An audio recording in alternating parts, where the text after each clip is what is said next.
Good morning, everybody. We are going to start the class with the topic of tribes of India. That was the last thing that we have dealt in the previous class. So we are starting with tribes of India.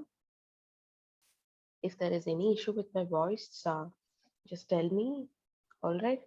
Uh, we're supposed to start with tribes in India. So what is basically a tribe? Basically, a tribe is you can call it as a social division, which has a separate culture, which has a separate culture of its own. So it has a separate social culture, it has a separate religious culture, and so on, right? So there are different tribes in India, and I remember in the last class I have discussed about the different tribes which is present in India. Out of that, two, three important things I have to tell you. You will be given notes. I shall share the printed material either within today or by tomorrow. I will share it in the group. So the first thing that you have to note down is for important tribes of India. The very first thing is there is a separate ministry for meeting all the tribal needs. What is it basically? It is the Ministry of Tribal Affairs, right? So this ministry was actually once upon a time it was a part of Ministry of Social Justice and Empowerment. It was like together, all right. Your two ministries were together, and then it was bifurcated. So certain constitutional provisions and certain constitutional history of scheduled tribes, you should know all that also, because that's also even important because we are dealing with paper two, and paper two deals with conditions of India, and therefore you need to know about some of the constitutional provisions also, and that's why these ministries and stuff like that becomes important. Another important constitutional provision of our book is Article uh, 342. It is Article 342, uh, which says that only the president, only the president can declare a particular tribe to be a scheduled tribe or not. So the power and the responsibility lies with the president. What is the other constitutional provision with regard to ST? You have the National Commission for Scheduled Tribes. What is the article? The article is about Article 338A. 338 deals with NCSC. 338A deals with NCST. Remember this? We have studied this in polity. So Article 338A of the Indian Constitution that deals with NCST. There is one more thing that is with regard to these. What are these? Basically, these are the steps that you should be writing. Steps taken by the governmental side, steps taken by the constitutional wise.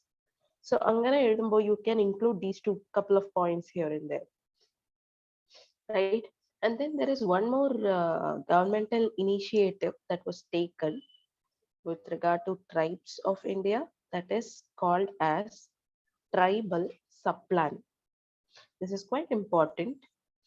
We share my screen.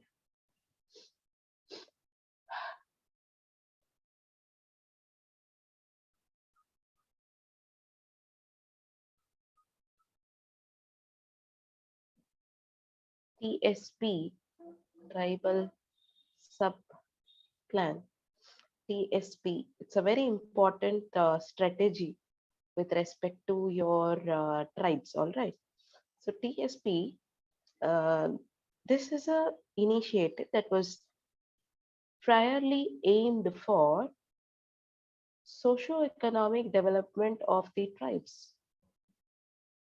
This is aimed for socio-economic development of the tribal people. Now, so what is this tribal subplan? Basically, you have a budget, right? You have a central budget. Out of that, a certain portion of the departmental funds will be categorized as tribal funds will be categorized for the welfare of the tribes. So there is a central ministry. Suppose let's say that there is a health ministry. From the budget, certain amount of funds will be given to the central ministry, right? I mean, be it health ministry or in the ministry that's there will be a certain amount of funds that will be shared with regard to each of those ministries, right? So out of that, let's take health ministry for example. You know what the health ministry will do? Okay, let me separate 10% of the funds that I have received in the budget so far for the tribes. So that is tribal subplan strategy. Certain ministries, departments, they will share a certain amount of the funds that they get for the socio-economic development of the tribal people. And that is called as the tribal subplan strategy. And then apart from this, there is something called as particularly vulnerable tribal groups. What is it? PVTGs. They are called as PVTGs, particularly vulnerable tribal groups. Just here to whatever I say today, we will be giving notes in the form of printed material. So do not worry about the notes part. And if you have any doubts, then you can raise your hands also. Right. And PVTGs, what are they? Or who are they, in fact? PVTGs are very vulnerable tribal groups, are the most vulnerable tribal groups. They are the most vulnerable tribal groups. In India, tribal population, it's around, tribal population is around 8.6% of the total population. Okay, this is my tribal population. 8.6% of the total population makes up the category of PVTGs, makes up the category of PVTGs. Understand another statistic. 75 tribal groups in India are classified as PVTGs. 75 tribal groups have been classified as PVTGs by the Ministry of Home Affairs.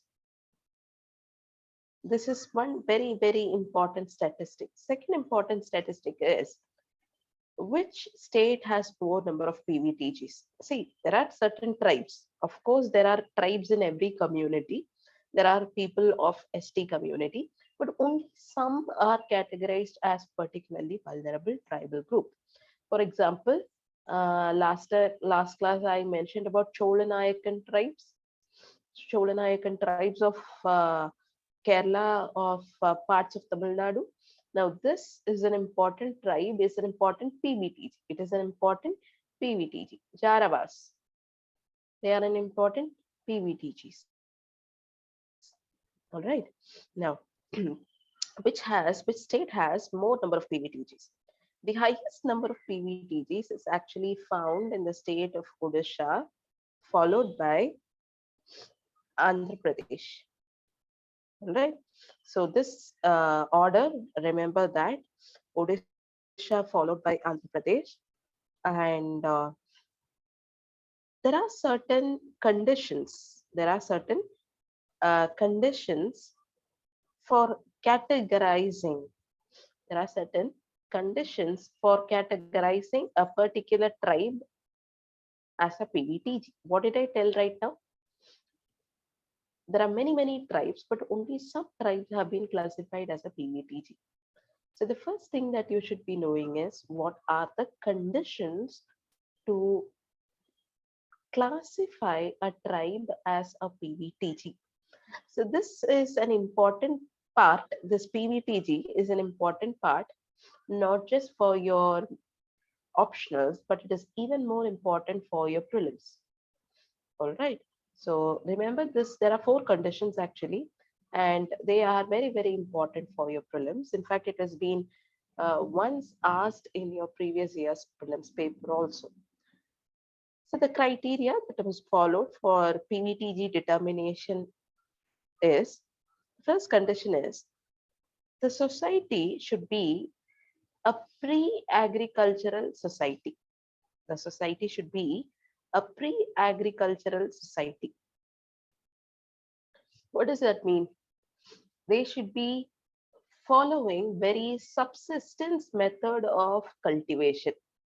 They should be an agrarian society, and that also a pre-agricultural level of technology. That's the word that they have mentioned, which means even if they are doing agriculture, it should not be in a commercialized manner.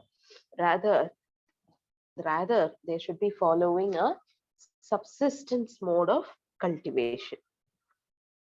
They should be following a subsistence mode of cultivation, so that you have to remember. All right.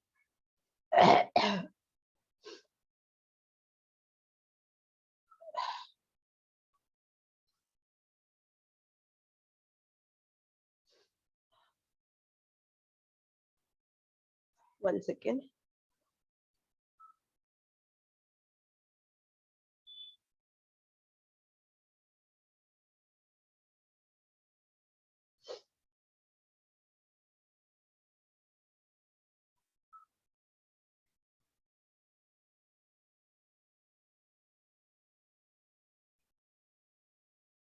Okay.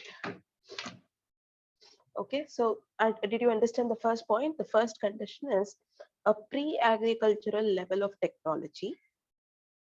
What is pre-agricultural level of technology? They are talking about how you are producing the agriculture, how you are producing your crops.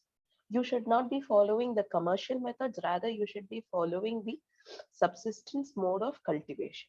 All right. The second thing is the second thing is a stagnant or declining population. What is it? A stagnant or a declining population. Are the population of Jaravas increasing day by day? No. It is either stagnant or it should be declining. The tribes should be in a declining state. Their numbers should be falling. That is the second important criteria.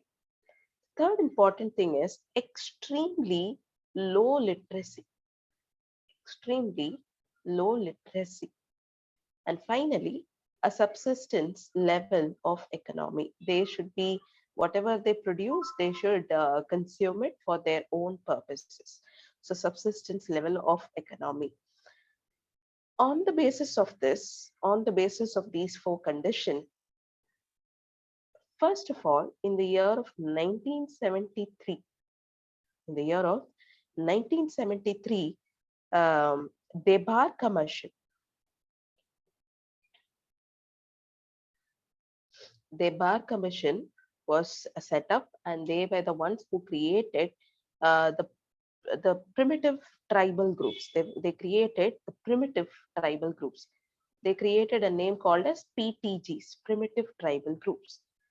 But this was a very um, ഒരു clear cut ആയിട്ട് ഒരു division അവർ കൊണ്ടുവരാൻ പാടില്ല. അവർ കൊണ്ടുവന്ന found it difficult. All right. And then finally, in 1975, based on this classification, finally, in the year of 1975, we came up with PVTGs.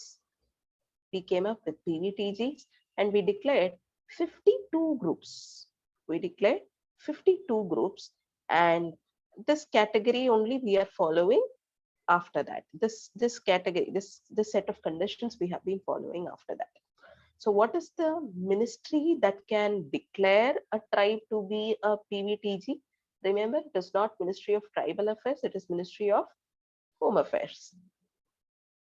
But if there is some improvement that is to be done with regard to these people, some socioeconomic improvement, some welfare schemes, then it is being done by the Ministry of Tribal Affairs. Ministry of Tribal Affairs. Okay. Right.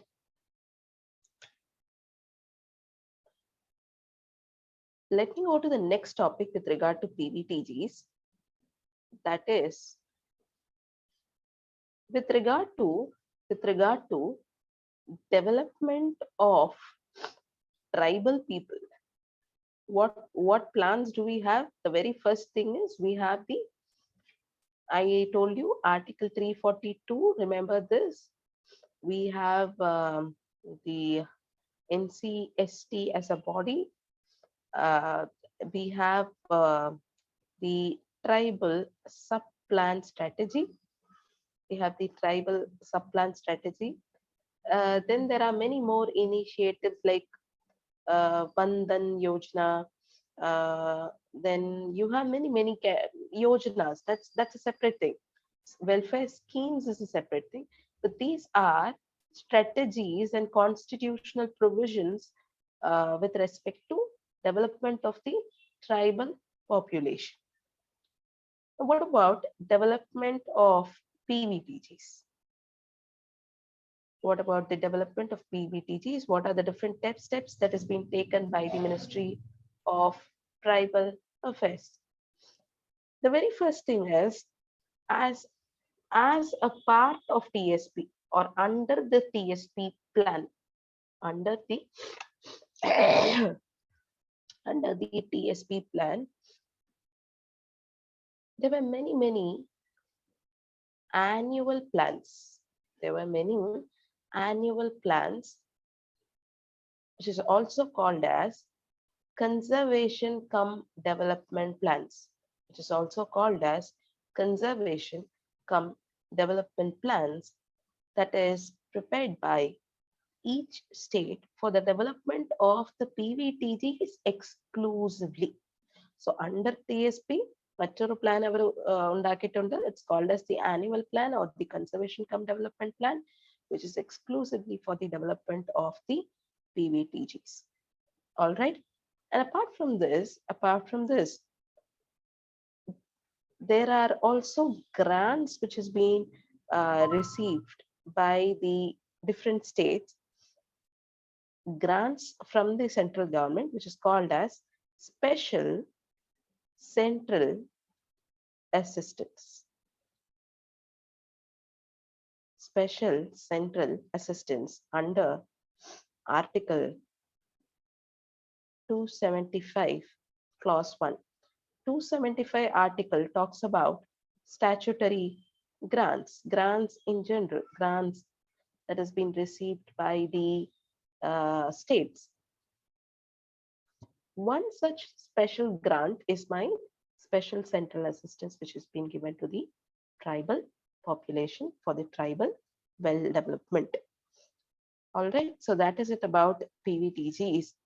And then a case study I would like to mention here. A case study I would like to mention here, that is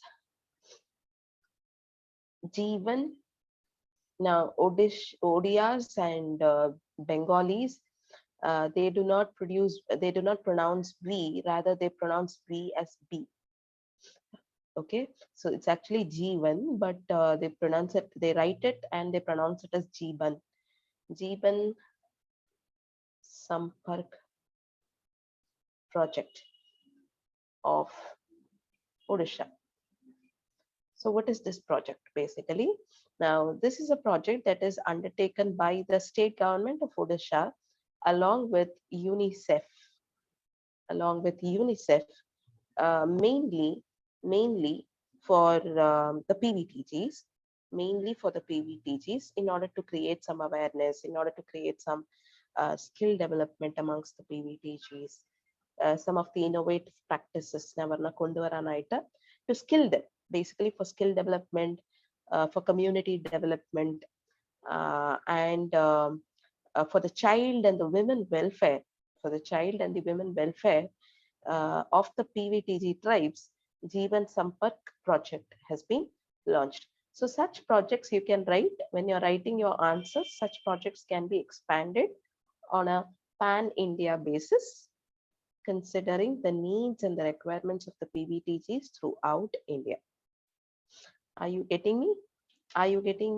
Is there any doubts till this, whatever we have discussed? Yes, no?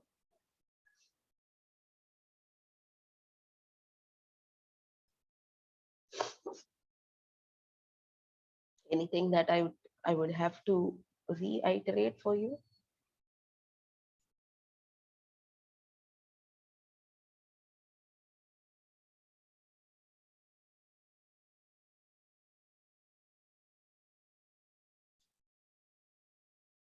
Okay. Hmm. Okay. Okay. So again, I'm telling the notes will be given separately. I'm not in a position to dictate notes right now. So let's just go with the class. All right. Right. Coming to denotified tribes. Have you heard of this term called as denotified tribes? Denotified tribes means um, there are certain tribes in India which are notorious. What is notorious? What is the meaning of the word notorious? Meaning they are infamous. Okay, they are infamous. You can be famous for something good. You can be notorious for some criminal activity or something like that. All right. Denotified tribes are certain notorious tribes, not exactly notorious, but they were listed as criminal tribes. They were listed as criminal tribes under the Criminal Tribes Act of under the Criminal Tribes Act of 1871 by the British government. By the British government. So it is said that these tribes are always engaged in robbery. They will kill people. Suppose if they are wearing some precious jewelry or something, they will kill them on the roads. So basically, they are classified as criminal tribes, and once they are classified as a notified tribe under the or once they are classified as a criminal tribe, uh, in those times during the times of the British, they would always have to surrender before the local magistrate and telling that I am going to this place for this particular activity, and their movement is highly restricted. Their movement is highly restricted. So later on, after independence, this Criminal Tribes Act was repealed. It was repealed, and they were placed under another decent nomenclature, Habitual Offenders Act. They were named under Habitual Offenders Act and not criminal tribes. Criminal tribes എന്ന് പറയുമ്പോൾ അതൊരു derogatory term ആണ്. This is a very derogatory term. So for that, they made a Habitual Offenders Act, and even now, some of the tribes are actually put under this Habitual Offenders Act, and they will be um, they will not be treated on an equal platform in the society. But right now, what is happening is many steps have been taken by the Indian government to skill to upskill these kind of denotified tribes to for inclusive developments, for socio-economic development, for the welfare of these community people. All right. So uh, very recently, there have been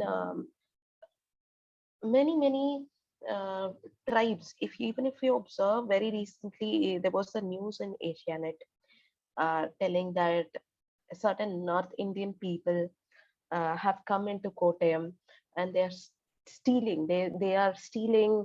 They are engaging in night robbery and so on. So those people are basically um, tribes who have been involved in criminal activities since their birth. Since their birth. So even from the childhood, they would be trained to engage in such notorious activity.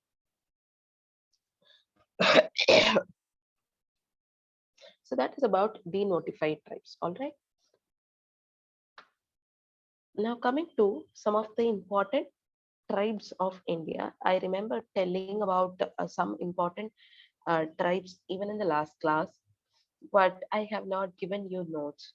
So today what we'll do is some of the important tribes alone I will discuss in the class, and later the rest of the tribes you can find it in your own notes. The first tribe that we are taking up is Bhils. They are the Bhils. Two, three important points. As soon as I tell you the name Bhils, they are found in Madhya Pradesh and Rajasthan mostly. First point is this. Okay. The second thing is Baneshwar festival. Have you heard of this festival? Baneshwar festival. It is basically a tribal festival. It is basically a tribal festival which celebrates, or which is mostly in celebration of Lord Shiva. So usually, if you see, tribes will always worship Lord Shiva. So and many other feminine goddess. But yeah, Baneshwar festival is mostly focused towards Lord Shiva. And Bhil tribes, coming to them, they are called as Bhils because they are called as, or they are known as Billalar or Villalar. They are actually called as, they got this name because of this word, Villalar. What is Villu? What is Villu?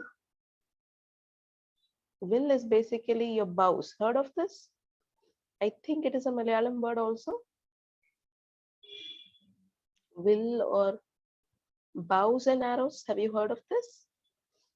So basically, yes. So basically, these people are so trained with bows and arrows that you can always find age old, or the previous wheels are mostly bowmen. They are mostly bowmen of Rajasthan.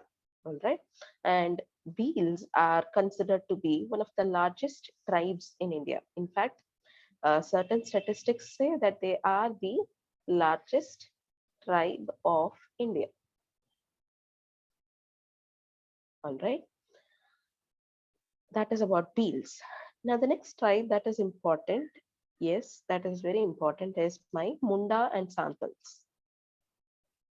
Mundas and Santals. Again, these two tribes are not something new to you. Santals, where have you heard of them in modern history? What is the rebellion that is associated with Santals? Santal rebellion, but what is it basically?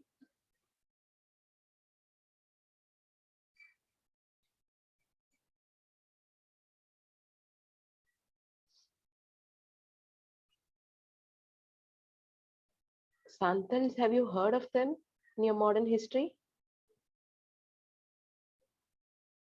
Yes, ma'am. Yes, but what have you heard about them? About the Yeah, Sandal rebellions. it's true about the Santal rebellions, uh, but you have to read more about it. Um in fact, the case with Santals is very, very important. Maybe you can take a look about it. Raj Mahal Hills, Indigo Revolt, stuff like that becomes even more important from the perspective of Santals. All right. So where do they stay mostly?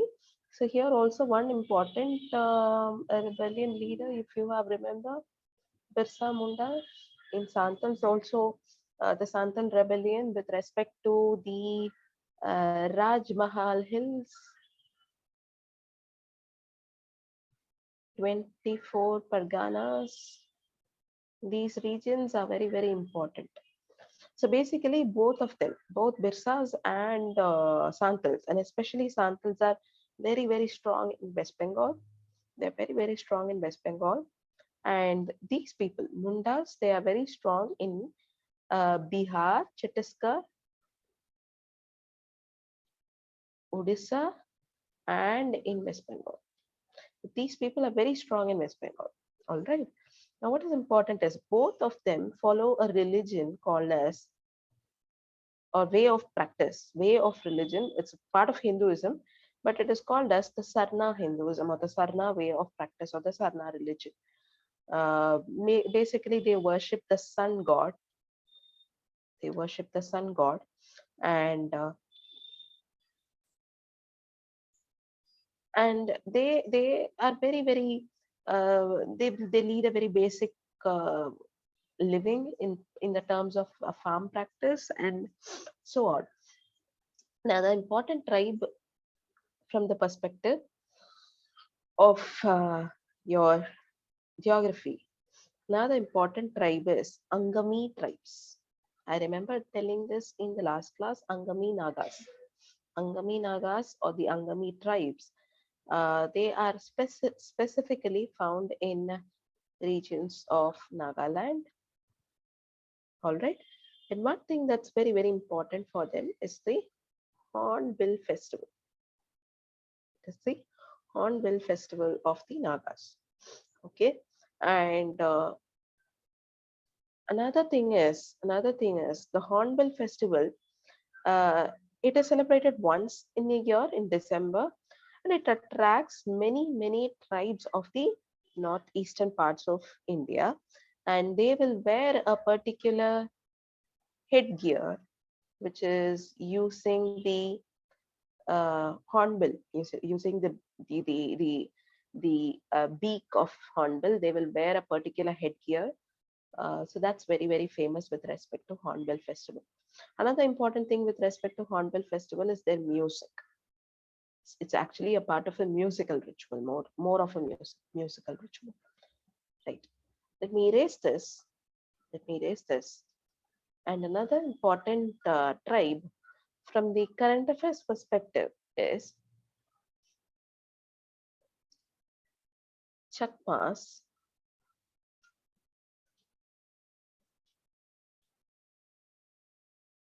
and Bruce. Chakmas and Bruce. First of all, let's discuss about the Bruce. All right.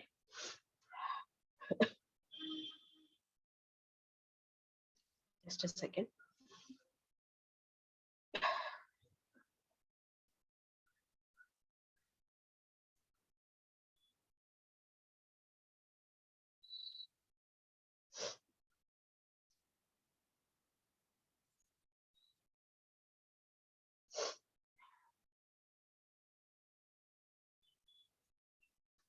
Just a second. Yes.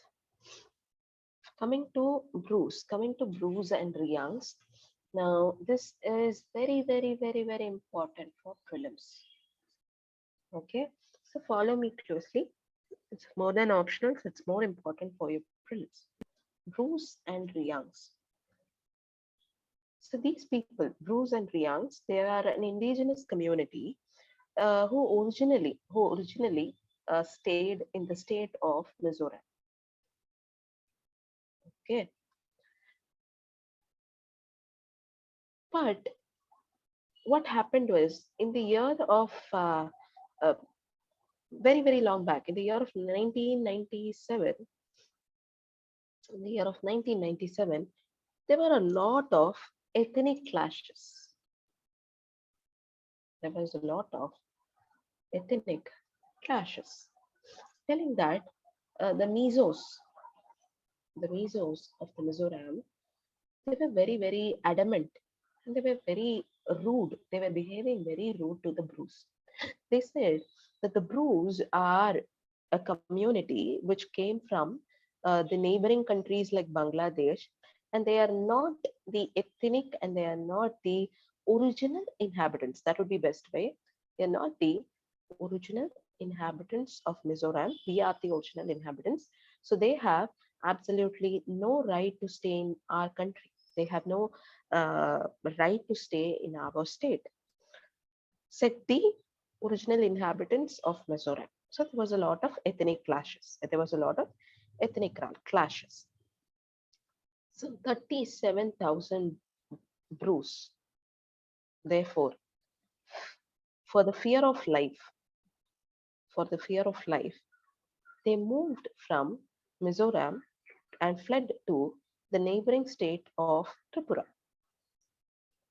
They fled to the neighboring state of Tripura.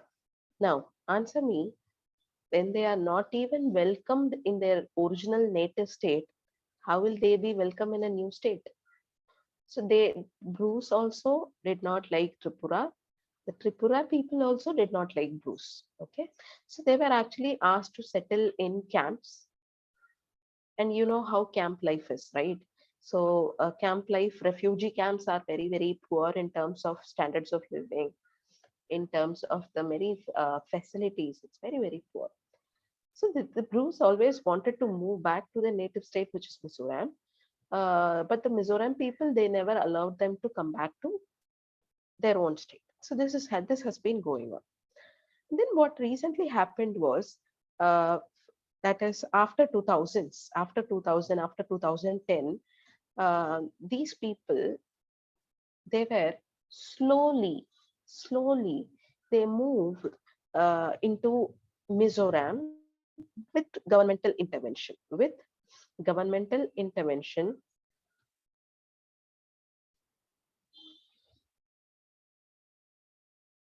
in phases, in 8 phases of 5,000 people each.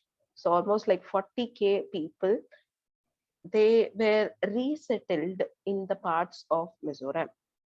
And then later on, what happened was, um, some people, some people, they, along with the government of India convinced the government of the Tripura and the people of the Bruce, telling that, 40K people have been settled in Mizoram.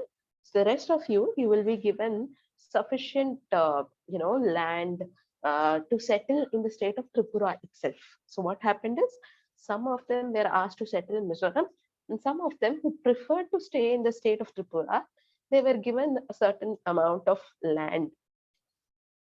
They were convinced that your children will get free education, your children will get free health, you will be given this much acres of land, please stay in Tripura.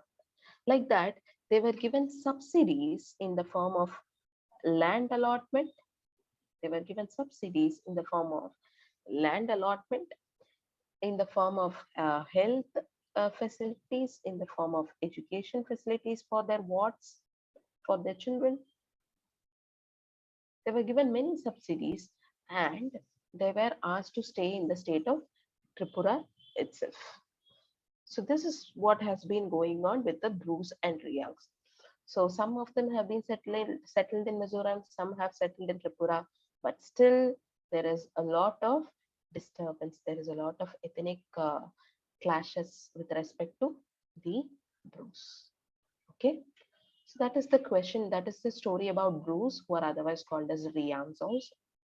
Chakmas, right? Chakmas are basically the people who came from the Bangladeshi region, and most of the East Asian countries. All right, so they are not the natives of India. And what happened is, um, these people, uh, they were displaced community. You can call them as dam displaced community. Can anybody tell me what dam it is which displaced these people? A construction of a particular dam that caused the displacement of the Chakmas.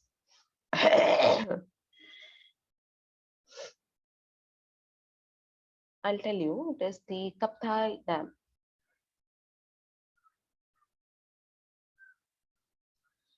It is the Kaptai Dam, and this was constructed in the 1960s.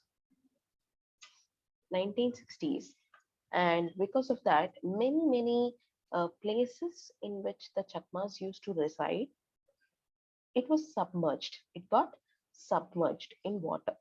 That's why they lost their primitive land and they settled in other parts of India, specifically in the Nefa region, the northeastern frontier uh, agency. That area, the Nefa region, they settled, which is present day Arunachal Pradesh. They settled there, and there has been a lot of fights, conflicts between the ethnic community of the original inhabitants of Arunachal Pradesh and the Chakmas.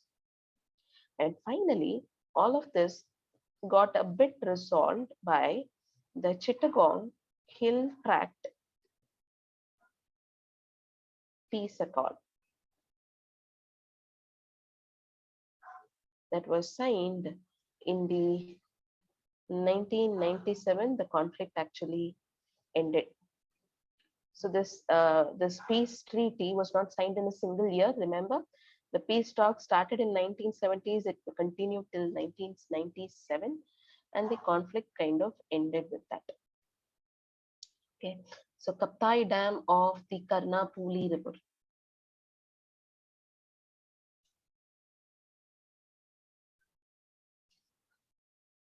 All right.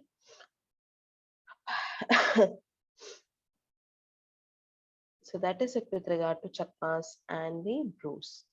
Now, another important tribe.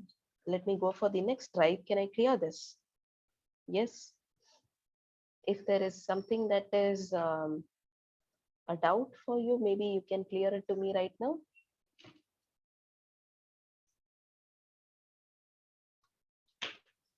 Any doubts that you have?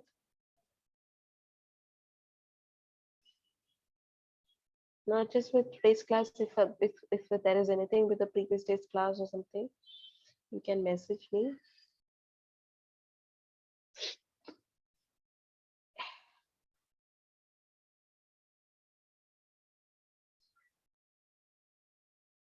If not, we can go to the next one.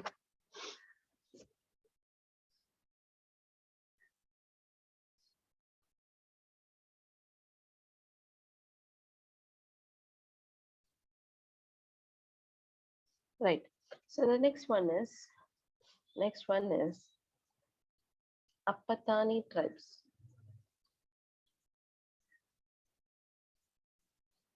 So this Apatani tribes. But before coming to Apatani tribe, we'll deal with one more important one, that is Nishi tribes. Nishi tribes, they are associated with lots of conservation activity in the Arunachal Pradesh region. They are more associated with the uh, Arunachal Pradesh region, and they are excellent community service agents, community and ecological service agents, community forest development plus community conservation efforts. ഇതിന് ഒരു best example are the Nishi tribes. Can anybody tell me what is the conservation effort that has been undertaken by the Nishi tribes? Again, a part which is important for prelims current affairs.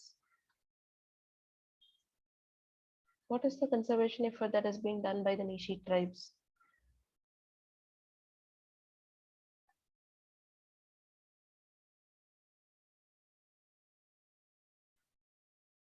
So recently, the Nishi tribes have been in the news with regard to Pakkepaga Tiger Reserve. Pakkepaga Tiger Reserve. All right. And they said that the tigers in this place are like our own brothers and sisters, and you should not be harming them. And so they were very, very particular with respect to the tigers, and this was one of the statement that was given by the tribes. Apart from the conservation of the Pakkepaga Tiger Reserve, they also undertook hornbill conservation. So tigers plus hornbills, uh, that was the efforts that was taken by the Nishi tribes. All right. Now coming to Apatani tribes. And now I remember telling that Apatani, they have a separate nose gear, but I was not able to show the pictures to you, like in one of the last classes. So Apatani people, they maybe you can Google it now. You can find the specific nose gear. So when I mentioned the word Apatani, remember that they are, along with Nishis, they are from Arunachal Pradesh region, and they live in the Zero Valley. They live in the Zero Valley, and they are very, very noted for a specific nose gear. They are specific. They have a very specific nose gear.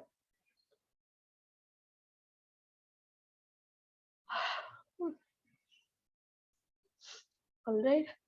So that's about Apatani tribes. Right. Now coming to the next one, Gaddis, Bujars, Pakarwals. I think we have dealt about them. All of them have transhumans as a common practice. All of them have transhumans as a particular or as a specific practice. Another thing is the Bhutias. Another thing is Bhutias. Now, Bhutias, they are tribes which is found in the Sikkim region. Uh, you know, with respect to Bhutias, two, three things that you have to know. The first thing is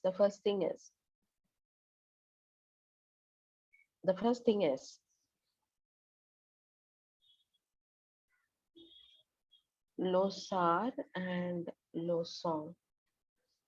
Now, these are things, if you have learned your Nitin Singhania, you would have heard about Losar and Losong. Heard of these two things, Losar and Losong? Again, very important for your prelims more than your optionals. പക്ഷെ നമുക്ക് ഇത് important tribes എന്ന് പറഞ്ഞിട്ട് ഒരു topic ഉണ്ട് നമ്മുടെ syllabus. That's why we are learning all of this. So Losar festival, it is the traditional Tibetan New Year festival. Tibetan New Year festival. Losong is basically a harvest festival that is followed by the by the Bhutia tribes, by the Sikkimese in general. Not just by the Bhutias, but the Sikkimese in general. It's a harvest festival of Sikkimese. So these two festivals are also important for the Bhutia tribes. All right, Losar and Losang. Another important thing is with the Bhutias is the momos that you eat.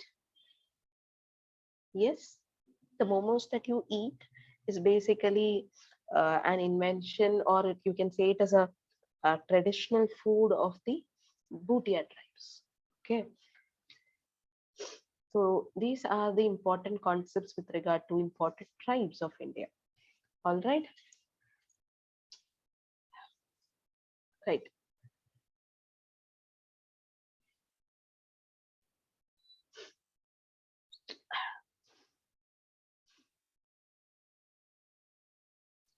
So we have done with the important tribes. Let's go to the next heading. Let me quickly show you something else. Uh,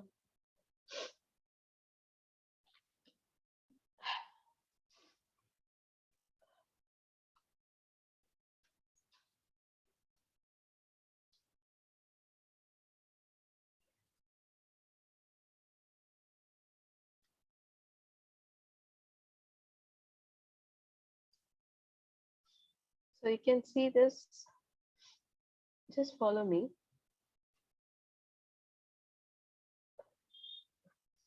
Um, yes. This is what we are dealing with, this cultural setting as a chapter.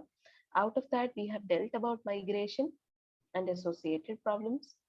Right now, I have dealt with major tribes. More of this will be given as a part of your notes also. Tribal areas and problems, this we will be dealing maybe in the next class, but today we'll be learning about cultural regions and racial, linguistic, and ethnic diversities, these two topics. All right. Cultural regions and racial, linguistic, and ethnic diversities, these two topics we shall learn today. So the next heading is racial, linguistic, and ethnic diversity. All right. Any issues, any doubts that you have? Anything that needs to be sorted out?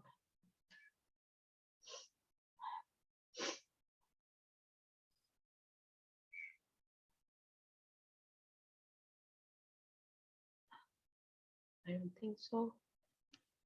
And where my little voice, I have been tested positive, if you know. So, yeah. So, let's go with the first one, racial, ethnic, and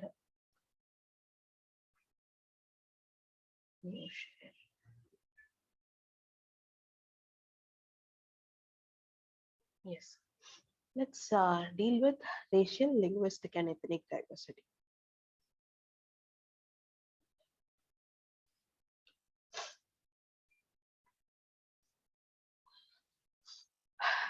What is race according to you? What is race? See, we have, if I go to the, if I go to US, I will be called as a brown people. I am basically brown skinned. If an African, if a Negro goes to, um, if a Negro goes to America, he's a black skinned person. He's called a black. If a Chinese goes to US, he's called as a yellow skinned person. So these are racial terms. These are racial terms which signifies what or where exactly this person is coming from, and it is denoting a particular person based on his color of his skin, based on the color of his skin. So race can be defined like this.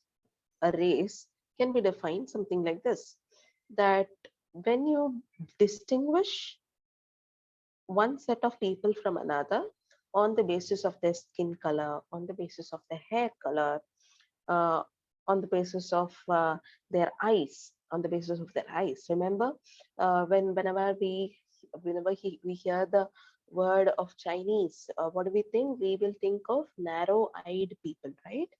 So basically, um, this is something that is referring to the race of the people. So race is something that distinguishes people on the basis of their physical features.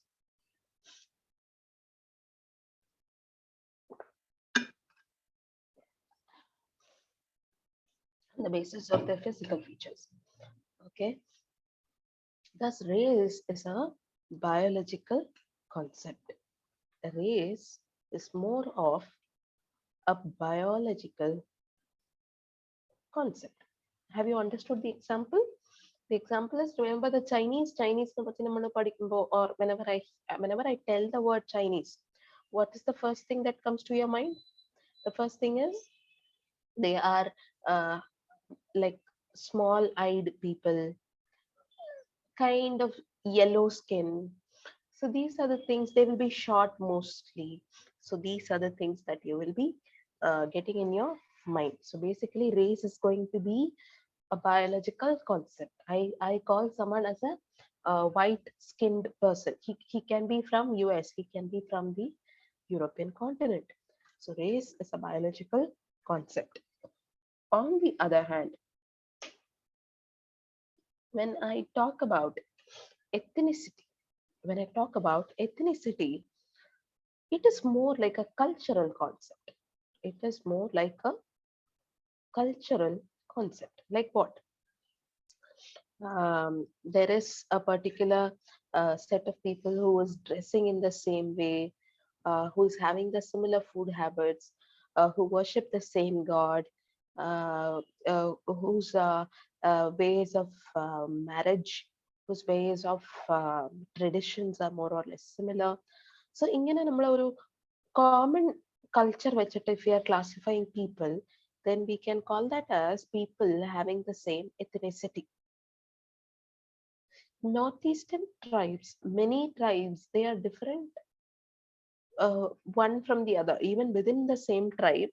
Even if I say within the Angami Nagas, within the Angamis, there will be people having certain different, or there will be different groups of people within the Angami Nagas who will be having a different cultural practice. And that is why we say that the Northeastern people are ethnic in origin and culture.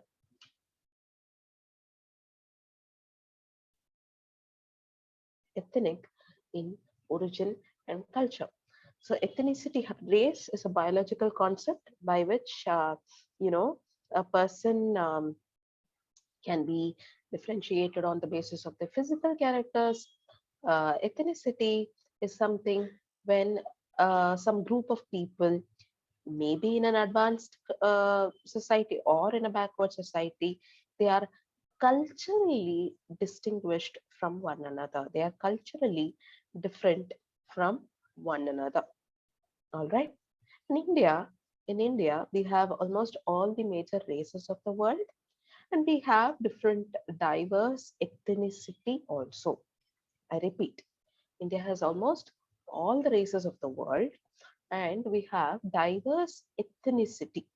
All right. So,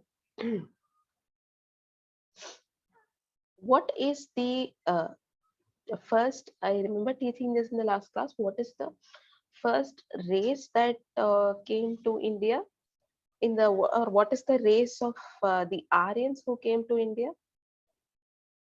What is the race of the Aryans who came to India?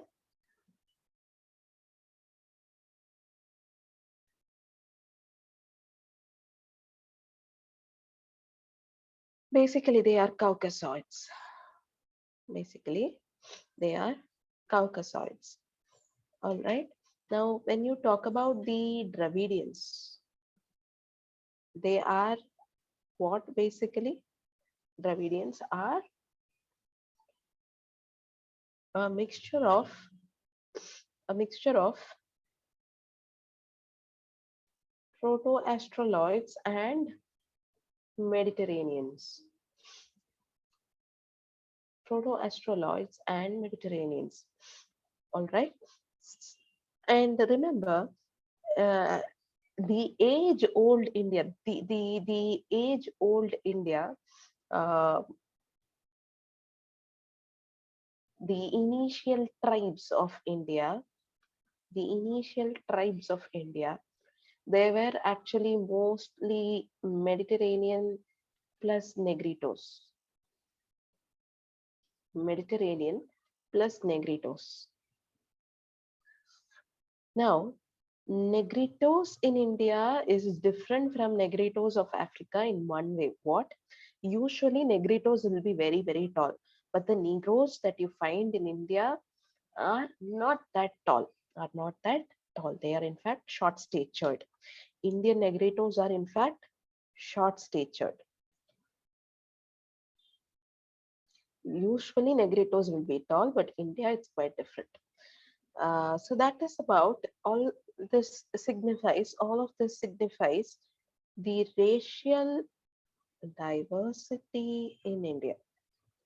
Okay, so the first heading that we are taking up is under racial, linguistic, and ethnic diversity. The first heading that we are taking up is racial diversity.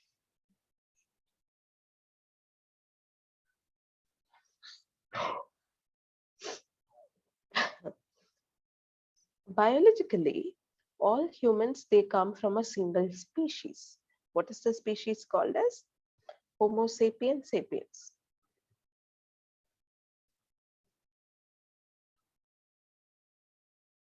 Yes, yes. But what happened is um, because of the different mixture, maybe due to marriage, maybe due to resettlement, there was India has become India has become a melting pot of different races, a melting pot of different races that now we cannot call any single race as a Puritan race. No, I am a pure Mediterranean race. I am a pure proto-astroloid race. അങ്ങനെ ആർക്കും പറയാൻ പറ്റത്തില്ല. There is no Puritan race in India today. Everybody is a mixture of more than one races, right? Now, there were many geographers. There were many human geographers who wanted to classify the race in India on the basis of certain characters. They wanted to, or they tried to come up with certain classification. Now, from the examination point of view, the classification that I am going to discuss right now is pretty important. Okay, okay. Give me a minute, I'll come back right now. If there is any doubt, maybe in today's class or maybe in previous class, please put it in the comment section. All right, give me a minute, I'll come back.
Right.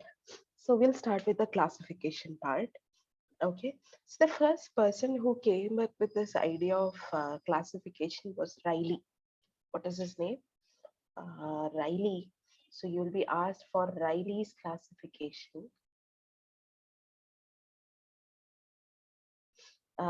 His full name is Herbert Hope Riley. I mean, but mostly Riley's classification, his full name is not that important, but anyways, Herbert Hope Riley.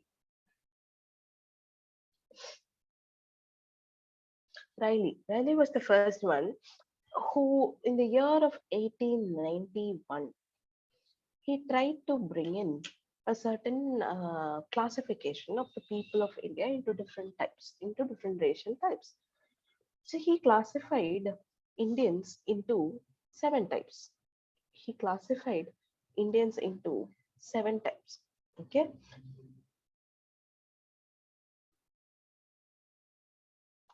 The first one is number one. So he classified into seven types. Let me write it. The first one is now, first one is Indo-Aryan. Indo-Aryan. The second one is Aryo-Dravidian. The third is Turco-Iranian.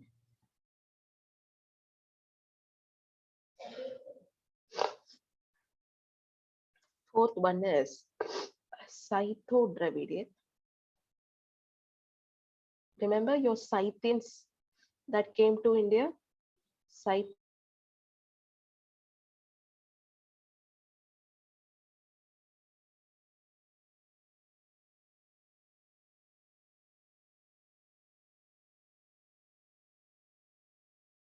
India. Scythians, that is just that is basically Scytho-Dravidians. Then you have Mongolo-Dravidians.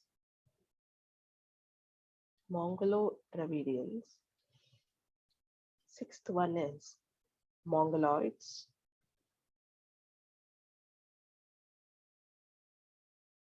And finally, seventh one is Dravidians. Okay, so these are the seven classifications that he came up with. Let's take them one by one. The first one is Turco-Iranian. As soon as I tell you the name Iranian, Turco-Iranian, you must remember something. These people are very, very, very fair. These people are very fair in complexion. Have you seen peoples of Turkish origin, Iranian origin, basically Afghanistan people? They are very, very fair, but they are very, very tall. Yes, this is basic common sense. Through imagination, we can identify this. So basically, they are very fair complexion people and they're very tall people. And they're basically settled in the regions of Afghanistan, Turkey, Pakistan, Iran. So these are the regions where they have right now settled in. This is what you will be writing in your notes also. Don't worry, I'll be giving you notes. So this is what your basic. And ഇത് നമുക്ക് ഇതിന് what can I say? This is basic common sense again. Turkish Iranian people are very beautiful. Their Iranian people are very, very beautiful. They're very tall in nature. The next one is the ones that is very important from the perspective of history is the Indo-Aryans. Is the Indo-Aryans. So basically, they are the ones who you call as the Aryan groups. Now, these people, the Aryans, the Indo-Aryans, they are mainly concentrated in the present day Punjab, Rajasthan, Kashmir region. Okay, and again, they have fair complexion and they are also very, very tall. So they are the Indo-Aryans. And it is said that, Riley said that Indo-Aryans will usually speak mostly the Aryan languages. Okay, this is a very important phrase. In fact, ഇതൊരു flow ആണ് ഈ സിസ്റ്റത്തിന്റെ flow ആണ് ഞാൻ പറയുമ്പോൾ നിങ്ങൾക്ക് മനസ്സിലാവും. Later on, when I discuss the flaws, you will understand this.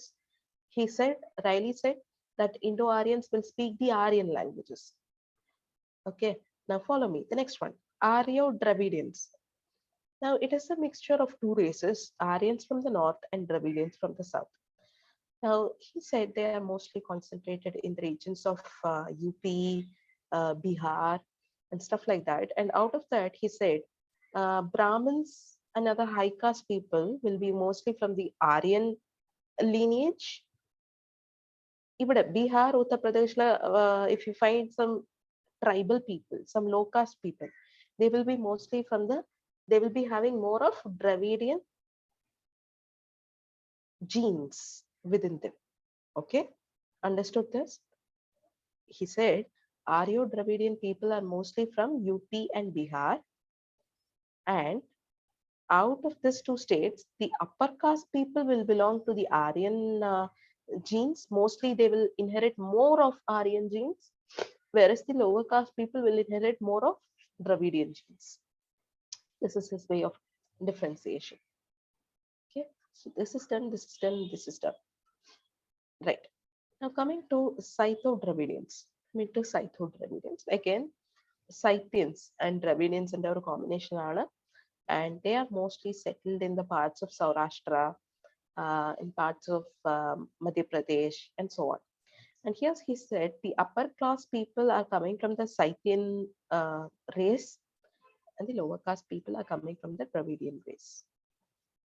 And then coming to Mongolo-Dravidian, now this is something that you will be witnessing in the places of West Bengal, Odisha, etc. Okay, and uh, and mostly it's a mixture of Mongoloids plus Dravidians. Mongoloids mostly are in the northeastern parts along the foothills of the Himalaya states like Sikkim, Bhutan, stuff like that. So that is basically my Mongoloid race. Mongoloids are basically along the some of the Himalayan foothill states and mostly in the parts of northeastern states. Dravidians are what we all constitute the south of India completely. The Dravidian race ആണ്. And so that is about the races that was given by Riley. All right. Now, did you note the basic difference or basic flaw here? The very important flaw is the first important flaw is this guy. Flaw number one. Flaw number one. Riley classified people into races on the basis of more on the basis of linguistic division.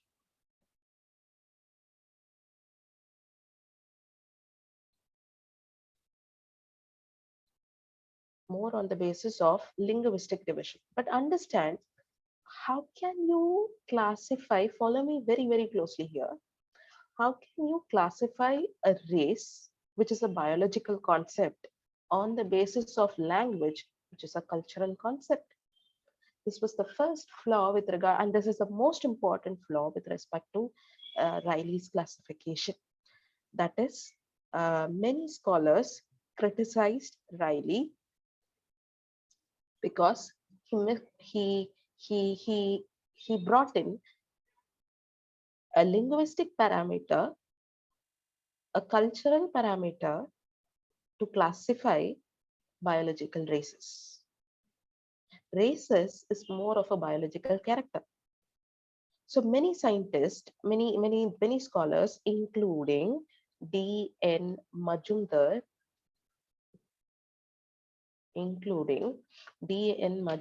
criticized that Riley's classification speaks more about languages of people and not about races of the people. That is the flaw number one. Flaw number two. Flaw number two. Anywhere here, anywhere here, have they mentioned about, has he mentioned about the Negrito race? Anywhere here, have they mentioned about Negrito race? No, they have not mentioned about Negrito race. They have not mentioned about, they are not mentioned clearly about the confluence of Mediterranean plus Proto-Australoid also. And this race has been completely neglected. Okay, So that is flaw number 2. So that is why Riley's classification, though it was the one of the first classification that was made, it was not that successful. So the next classification that came up under racial diversity, the next classification and the more famous classification was done by B.S. Guha. B.S. Guha. In fact, the last what do you call in the last class, I discussed about some 6 types of races. Yes, I discussed about 6 types of races, starting from Negritos, Proto-Australoids, Dravidians, Mongoloids, Mediterraneans, stuff like that. So basically, that is B.S. Guha's classification. That is basically B.S. Guha's classification. Have you taken notes in the last class? That is basically B.S. Guha's classification. All right.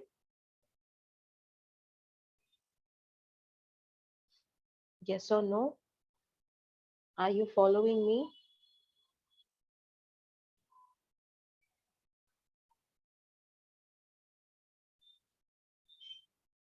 Yes. So that is basically B.S. Guha's classification. Understand, more than Riley's classification, Guha's classification is even more important. All right. So he his classification, more of this I will be giving in notes, but last class നമ്മൾ explain ചെയ്ത അത് തന്നെയാണ് PS Guhada classification. We'll move on to the next important classification, head on. AC head on. AC head on classification. Now head on, uh, again he did not agree with the classification that was given by Riley. He was not happy with the classification that was given by Riley, and he said that how can you leave out Negritos? How can you leave out the jungle tribes of India? How can you leave out the jungle tribes of India? Any classification that you bring about with respect to India, നിങ്ങൾ pre Dravidian പോപ്പുലേഷനെ include ചെയ്തിട്ടേ ആ ഒരു ക്ലാസിഫിക്കേഷനെ കൊണ്ടുവരാൻ പറ്റും. You cannot bring about a classification by leaving behind the pre-Dravidian jungle tribes. So what is the pre-Dravidian jungle tribes? Who are the pre-Dravidian jungle tribes? Basically, they are, today I mentioned this, they are basically a mixture of Negritos plus Mediterraneans. Negritos plus Mediterraneans. So how can you leave the Negritos and talk about any classification? So he said the population, according to him, can be classified into 5 groups. Into 5 groups as number 1, the pre-Dravidian jungle tribes, the pre-Dravidian jungle tribes.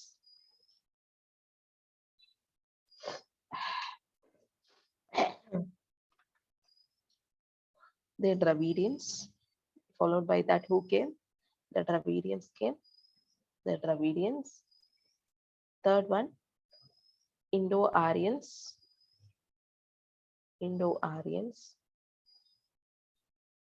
And then he classified someone called as Indo-Alpines. Who are Indo-Alpines? So basically, he said these people, Indo-Aryans, are fair complexion, but they are long-headed people. He said that these people are long-headed people.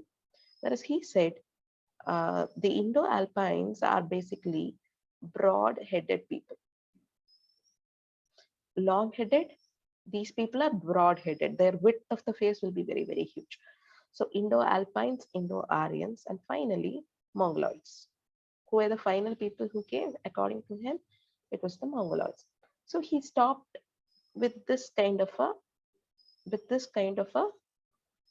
split of the Indian people. But again, remember, this is also not complete. നമുക്ക് ഇതിനെ evaluation എഴുതുമ്പോൾ remember to write this is not a uh, complete version of the people who came to India. Like that you can write. The next the next set of classification is Hutton classification. Is Hutton classification.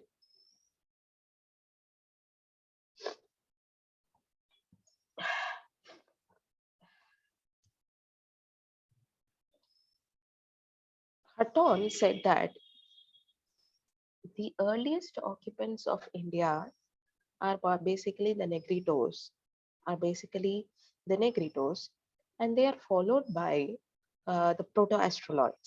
And next, write this down.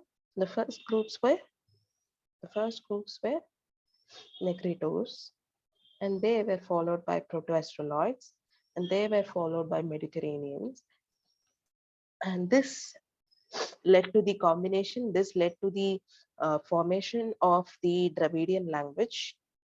They led they led to the formation of the Dravidian group of people. Yes, a Dravidian group of people.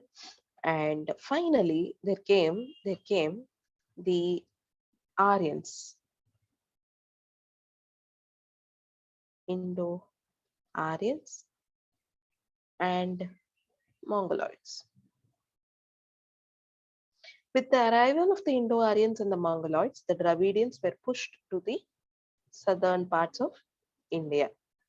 So, according to Hutton, therefore, there are 6 classifications, which is Negritos, Proto-Astroloids, your Mediterraneans, the Aryans, the Mongoloids, and the Alpine group of Aryans. So I'll write this down.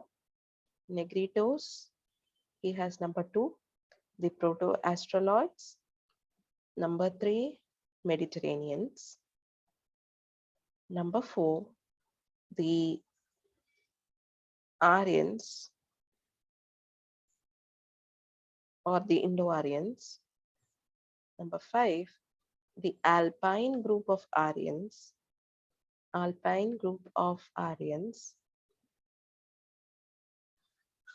and finally the Mongoloid race. Okay, this is kind of holistic. This is a very kind of a holistic division. So this is how different scientists classified the different races of India. All right. Now coming to the next category that we are learning, we are going to learn about linguistic diversity. We are going to learn about linguistic diversity. Let me clear this.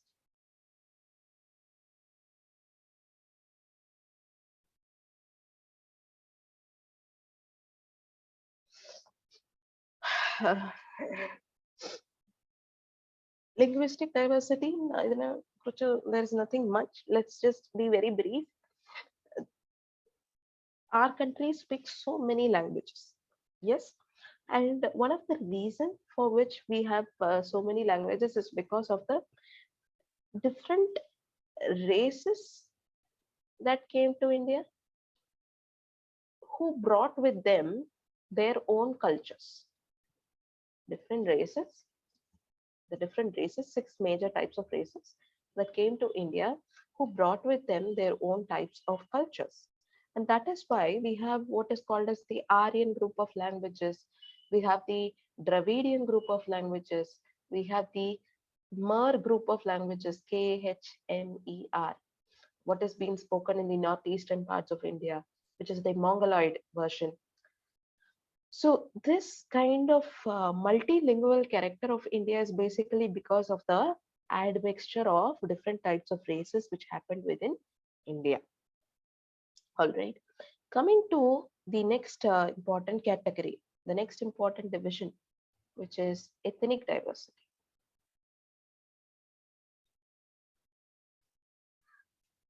Just ethnic diversity. Just ethnic diversity. As I've told you before, different races came and they had their own types of different cultures. Yes, and that is why we say that There are many different ethnicities, ethnic groups that is there in India. Okay, so statistics say that there are different families of languages, which starts from the Aryan group of languages, the Dravidian group of languages, the Tibeto-Burmese group of languages, Indo-European group of languages, and there are different languages. Na Karnataka, what do you have? You have different types of dialect also, right? Like if you take Malayalam, the Malayalam that is spoken in the north of Kerala is different from what is spoken in the south of Kerala.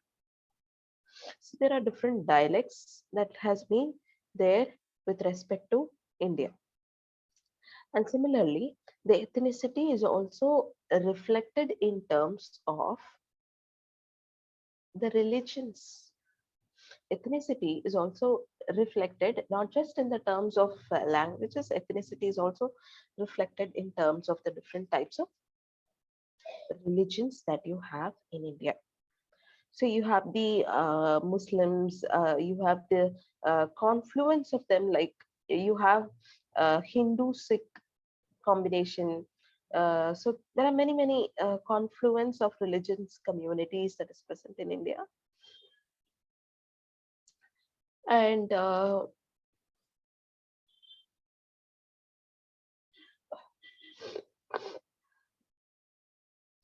that is it. Then there are many general stuff that is written in India's Cooler.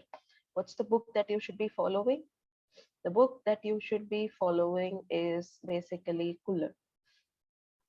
Have you got the Cooler book with you? Do you have Cooler? Have you purchased Cooler? So if you have not purchased Cooler as early as possible, there is something called as a chapter called as population composition of India. You can go through it. You can go through this particular chapter. Apart from this, I will also be giving you some personalized notes. But the book that you should be following is Cooler with respect to chapter number population composition. Excuse, excuse me.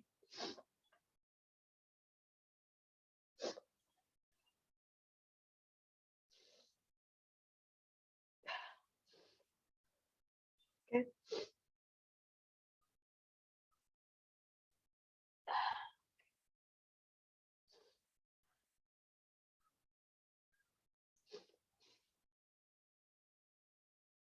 Excuse me.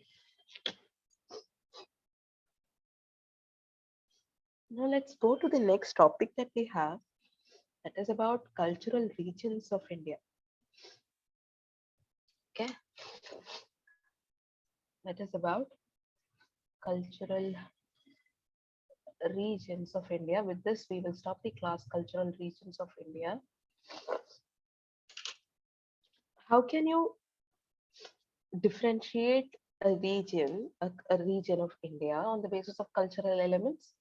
Now, please understand this is also in close connection to these two topics. This is in close connection to these two topics. Or a region, if I have to divide, how can I divide? A, I can divide in terms of language. B, I can divide it in terms of religion, right? So the first category in which we are going to divide India is based on culture. I mean, based on the language. Language as a determinant of cultural region. Okay. The according to this, in India, we have four types of linguistic groups. For cultural regions of India and for linguistic diversity, follow me very closely. For cultural regions of India and for linguistic diversity, you can write what I am telling right now. The first thing is four linguistic groups are found in India. First one is Indo-European family, which is the Aryan group of languages. Number two, the Dravidian family. Number three, the Austric family. Number three, Austric family. And number four, Sino-Tibetan Mer languages. This we call it as Mer languages, Sino-Tibetan group of languages. So the first category is Indo-Aryan group of languages. The first category is Indo-Aryan group of languages. Huh? And in that, what are the different types of Indo-Aryan languages that you know about? You can talk about Rajasthani, Sanskrit, uh, Hindi, Bihari, Kashmiri, whatever you think of, the North Indian group of languages that is spoken basically in the regions of Haryana, Uttar Pradesh, Punjab, that belt. That is basically my North Indian group of languages. Starting from, if I start from Kashmir, Kashmir, Haryana, Uttarakhand, uh, parts of not parts of, entire Uttar Pradesh, my Rajasthan region, my Bihar, Jharkhand, Chhattisgarh. So this belt is what we call it as the Indo-Aryan belt, and that group of languages is what we call it as the Indo-Aryan group of languages. Coming to Dravidian languages, the four southern states, I have Telugu, Tamil, Malayalam, Tamil, so Karnataka, Kannada. These group of languages are basically my Dravidian group of languages, right? Coming to Austric group of languages, this is quite important. Austric group of languages, um, West Bengal, right? I'll write it down. West Bengal, Odisha,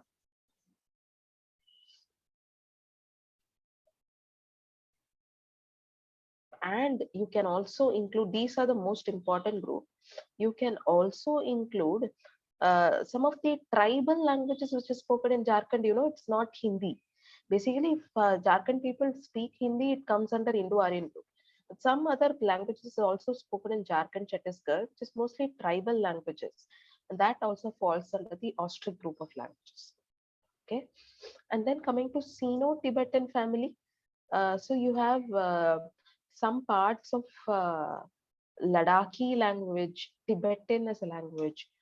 Some parts of Uttarakhand people speak not Hindi, but a version of a Himalayan group of languages, something that's very similar to the Tibetan tongue.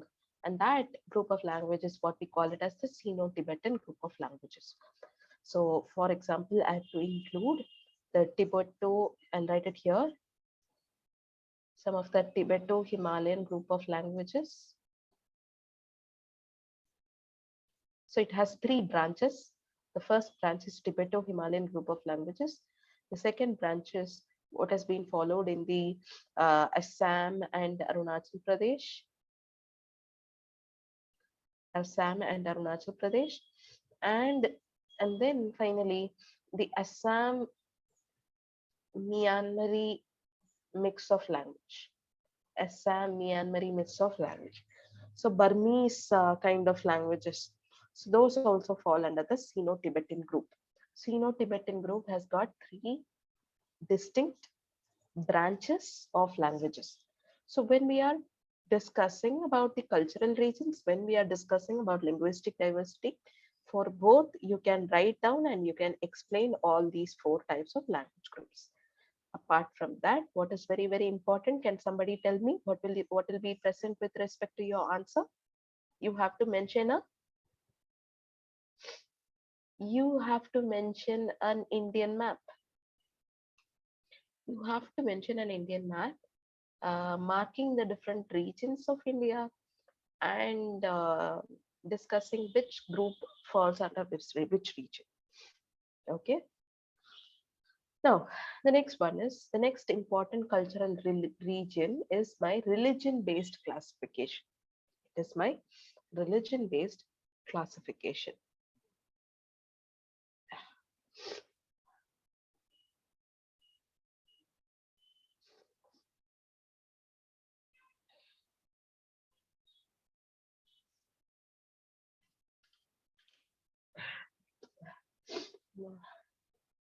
Religion as a determinant. Let me erase this. Let me take a fresh new page.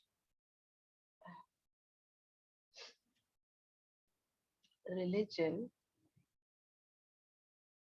as a determinant of cultural region, religion based cultural region.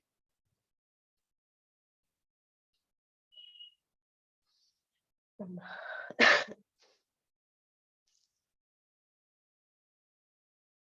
So here, how can I classify? Basically, here you have to write about what are the main characteristics in which a religion is classified. So traditionalism, what are the different traditions?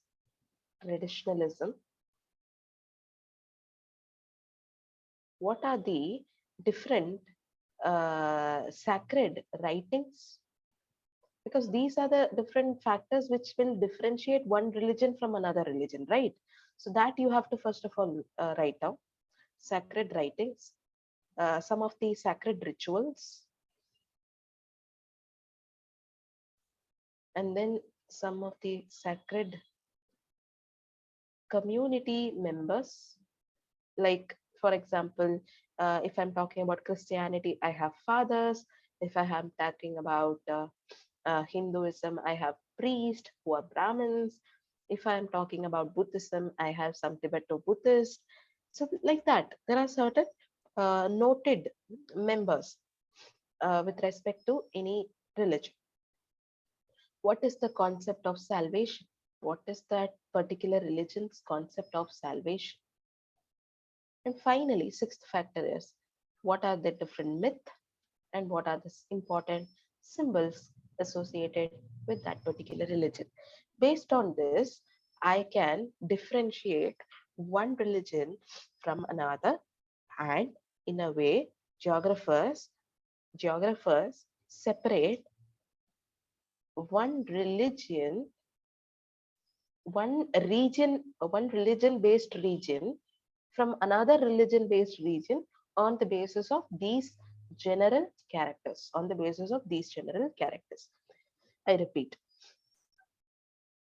geographers, they are very concerned with how religion and spatial relationship is associated. How religion and a spatial relationship, which is the region, is associated.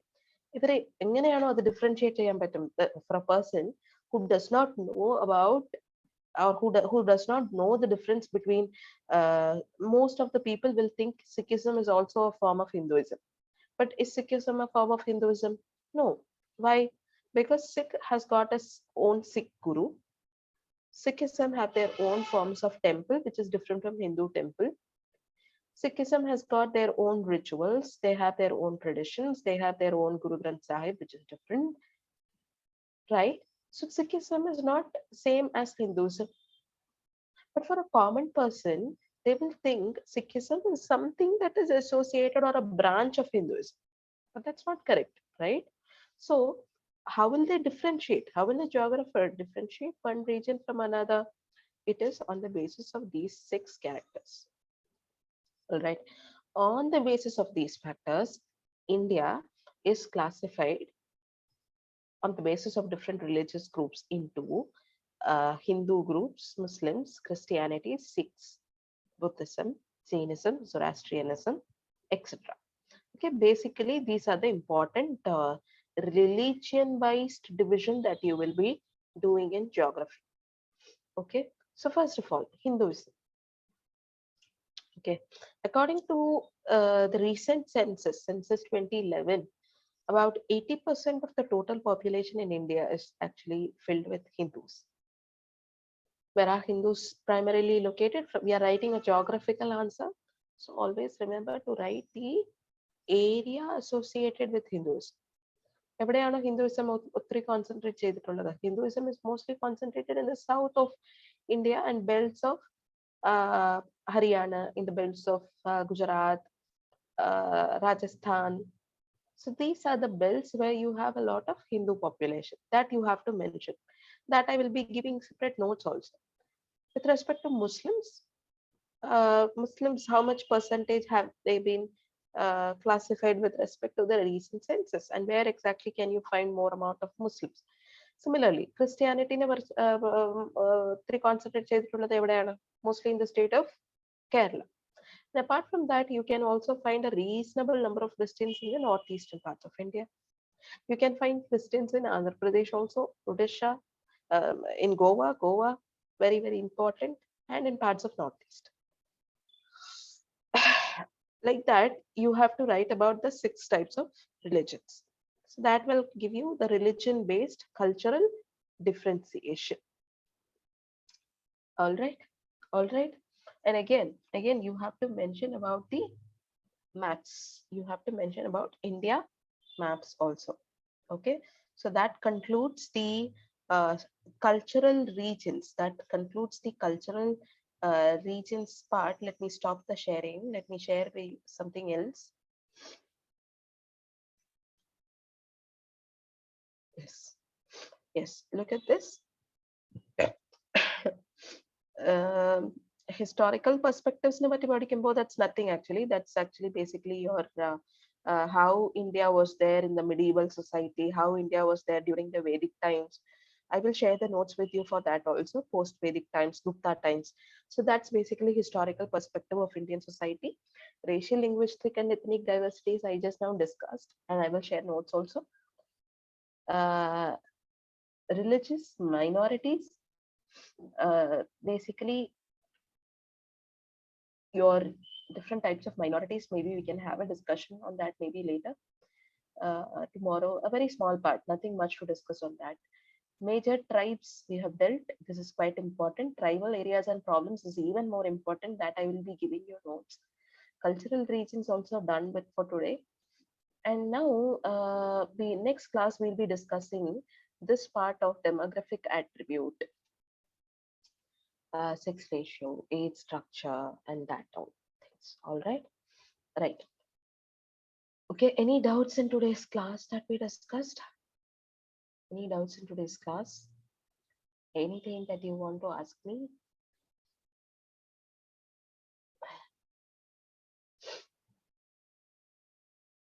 Any doubts in today's class?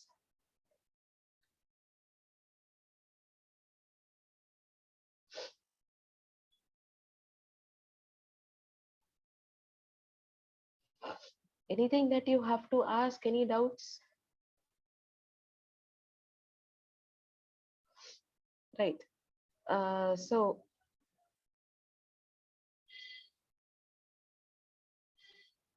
again, let me again ask you, is there any doubts that you have with respect to today's class?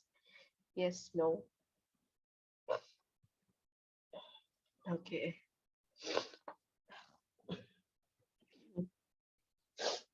Okay. Fine. Now listen to this.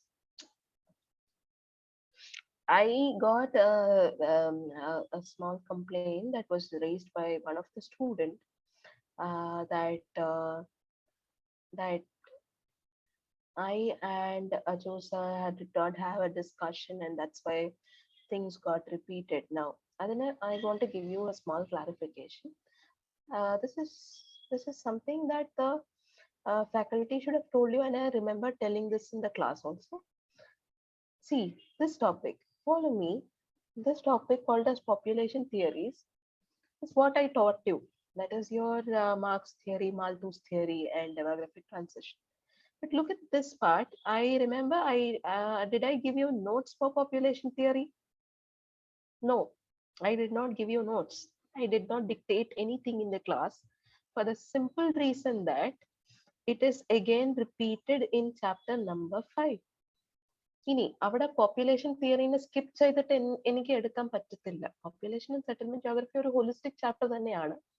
I mean, if you have done a basic reading of your syllabus, and ideally the faculty should also have told you, ഇതൊരു അത്ര ഒരു there's nothing to be, അതൊന്നും ഒരു പെரிய issue പോലും അല്ല. If you observe this, population theory is given here, and that's why I gave you a basic overview, ഒരു outer skeleton മാത്രമാണ് കൊടുത്തത്.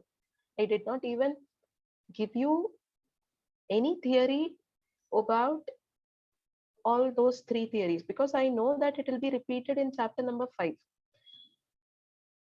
That's why again and again I mentioned to you even in the class that I am giving a just overview.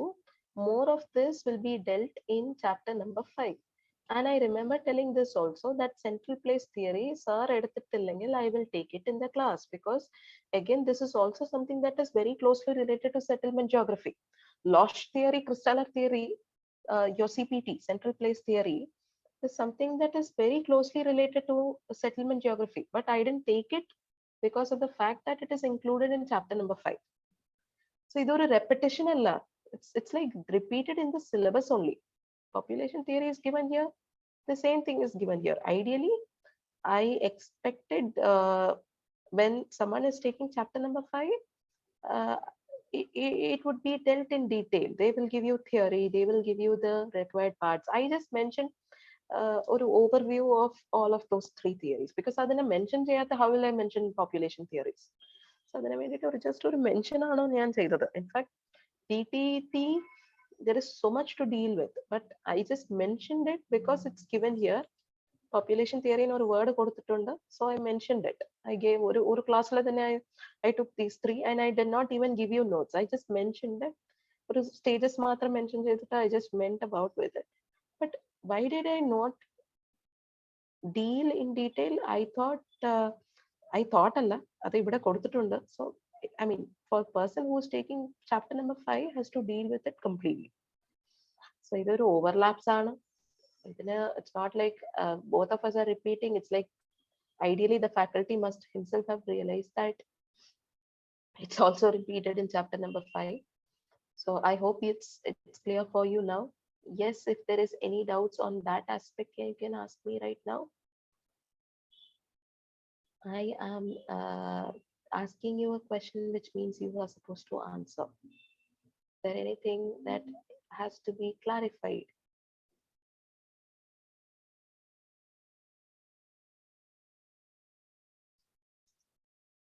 Is there anything that has to be clarified, guys?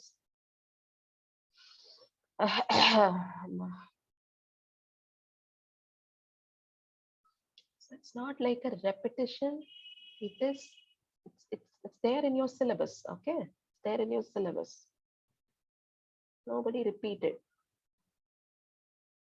Anything that you have to ask? Any clarifications needed?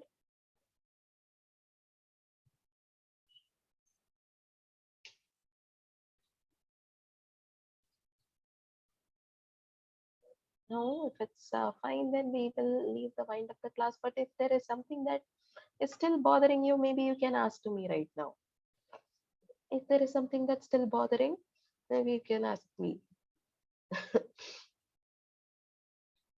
I just got 2 no's, 2 or 3 no's, right?